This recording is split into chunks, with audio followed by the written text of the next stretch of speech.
ڕەهەندەکانی هەژاری لە ئێران لێکەوتە کۆمەڵایەتی و سیاسیەکانی. هەژاری ئەمڕۆ لە ئێران لەلایەک یەکێکە لە گرنگترین پرسە کۆمەڵایەتیەکانی ئەم کۆمەلگایە و لەلایەکی دیکەشەوە گەورەترین بربەستە لە بەردەم خۆڕێخستن و ناڕەزایەتی سیاسی و پلان بۆ داڕێژرا و وشیارانە لە دژی ئەو دۆخەی ئێستا. ناسینی دروستی ئەم دۆخە و ئەوەی کە چی دەبێت بکرێت لە زمرەی گرنگترین بابەتەکانی بەردەم هەر حیزبێکی سیاسی شۆڕژگێر و پێشکەوتن خواز و هەر ئینسانێکی خەباتکار و ناڕازیە. ئامارە نافەرمیەکان دەری دەخەن کە نزیکەی 70% کۆمەلگەی ئێران هەر بەشێک لەم خەڵکە بە جۆرێک و بە پلەی جیاواز لەگەڵ هەژاری بەرەوڕون. لەم بابەتەوە ئەگەر تەنانەت ئامارە سانسۆرکراوە فەرمیەکانیش بە هەند وەربگرین هەندێک لەلایەنە کارە ساتبارەکانی دەردەکەون. با چاوێک تەنها بە ئامارە فەرمیە دەستکاری کراوەکاندا بخشێنین. بە پێی راپۆرتی ناوەندی لێکۆڵینەوەی مەجلیسی شۆڕای ئیسلامی ڕێژەی هەژاری لە ساڵەکانی 1398 بۆ 1403 لە دەوروبەری 30% جێگیر بووە. ئەمە بەو مانایەیە کە 25 بۆ 26 ملیۆن کەس لە خەڵکی ئێران لە ژێرهێڵی هەژاریدان.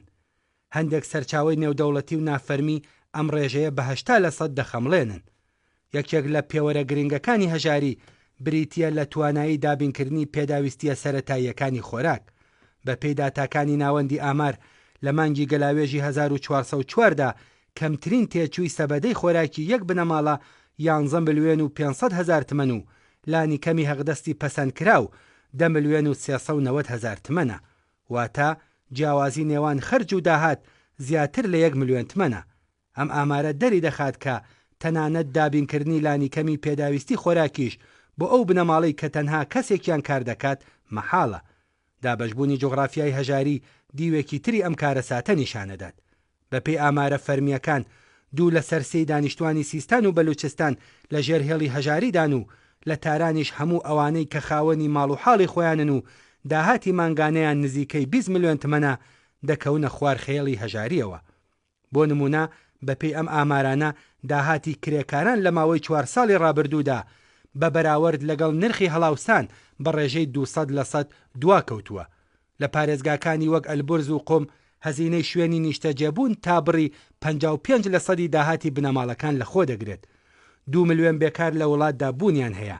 800 هزار دەرچووی زانکۆ بێکارن. راپۆرتەکەی مەجلیس مامناوەندی جیاوازی چینایەتی بە ڕێژەی 1/13 دەخەمڵێنێت. بێگومان هەریەک لەم ئامارانە چەند قاد لە ئامارە ڕاستەقینەکان کەمترن، بەڵام تەنانەت هەرم ئامارانەش بەڕوونی دەری دەخەن کە ئەم کۆمەلگایە لە ڕووی ئاستی بژێوی ژیانەوە لە چ دۆخێکی مەترسیداردایە.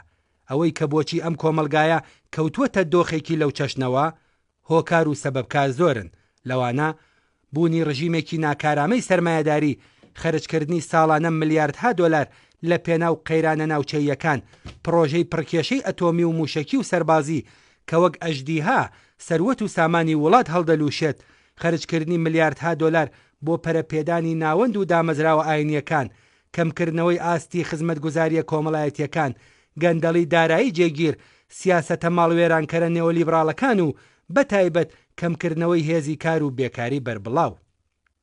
سربەخۆ لە ئامارە فەرمیەکان ئەم دۆخە جگەل لە ناوبردنی کەرامەتی مرۆڤ وای کردووە زیاتر لە 70% خەڵکی ئێران چوارهێندە لە ژێرهێڵی هەژاریدا بژین. پەرەسەندنی پراوێز نشینانی بێبەش لە کەمترین خزمەتگوزاریەکانی شار، پەرەسەندنی تاوان و تاوانکاری، زیادبوونی کاری منداڵان، گەڕان لە ناو زبڵ و پاشماوەکان، خەوتن لە ناو کارتۆن، لەشفرۆشی، زیادبوونی ئالوودەبوون بە ماددە هۆشبەرەکان، جیابوونەوە و توندوتیژی خێزانی، داڕمانی ئەخلاقی، کەمبوونەوەی ئەمنیەتی کۆمەڵایەتی و هتت سەرجەمیان لە زمرەی لێکەوتە و دەرەنجامەکانی ئەم دۆخەن. یەکێک لە تاڵترین نمونونەکانی هەژاری لە ئێران بریتیە لە فرۆشتنی ئەندامەکانی جەستا. کەمنین ئەو کەسانەی کە گورچیلا یان ئەندامەکانی تری جەستەیان دەفرۆشن بۆ ئەوەی بژێوی ژیانیان دابین بکەن کە ئەم نمونەیە بە تەنهایی قوڵایی ئەم قەیرانە نیشانەدات.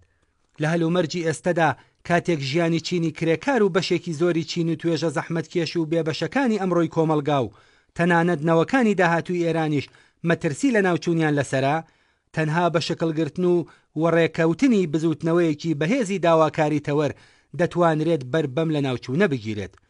بۆ پێکهێنانی بزوتنەوەیەکی بەهێزی داواکاری تەوەر پێویستە ئەو خەبات و ناڕزایەتیانەی ئێستا لەم دۆخە پەرش و بڵاوەیە بێنینە دەرەوە. پێویستە ویست و داواکاری بە پەلەی چینی کرێکار ببێتە پرسی سەرجەم کرێکارانی لەسەرکار و بێکار، ژن و پیاو، لێهاتوو نالێهاتوو، فەرمی و نافەرمی لە ئاستی سەراسەریدا.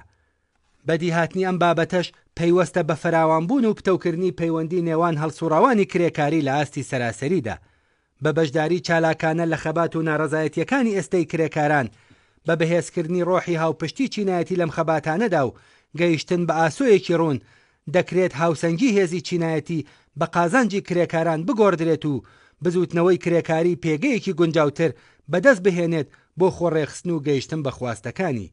بێگومان چین و توێژە کرێکاریەکان و خەڵکی ئازارچێشتووی ئێران کە 46 ساڵە لە ژێر دەسەڵاتی ئەم ڕژیمە چەوسێنەر و جەنایەتکارەدا و لە پێناو باشترکردنی بارودۆخی کار و گوزەرانی خۆیان خەبات دەکەن، لە ژێر ئەم هەلومەرجەشدا درێژە بە خەبات و تێکۆشانی خۆیانەدەن.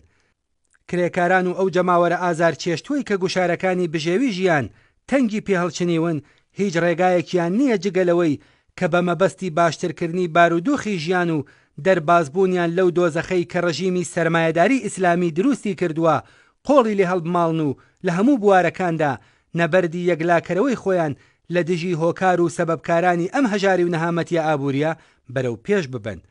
لەم ڕووەوەیەکە ئێمە لەسەر پێویستی پەرەسەندنی بزوتنەوە داواکاری تەوەرەکان و پێویستی یەکگرتووی و لێک نزیک بوونەوەی ئەو بزوتنەوانە جەغت دەکەینەوە. بوونی بەهێزی بزوتنەوەی کرێکاری، بزوتنەوەی ژنان، معلمان، خانەنشینان، پەرستاران، دادخوازان، ژینگە پارێزان و بزوتنەوەی شۆڕژگێڕانەی کوردستان لە دەوری کۆمەڵێک ویست و داخوازی دیاریکرا و ڕەمزی گەشەکردن و پەرەسەندنی هەلومەرجی شۆڕژگێڕانە لە ئێرانە. هەروەها ڕێکخرا و ڕێبەریەکیش کە بتوانن گەرەنتی بە سەرکەوتن گەیاندنی کۆتایی بکەن لە ڕەوتی خەبات و لە هەناوی ئەو بزوتناوانەدا شکل دەگرن.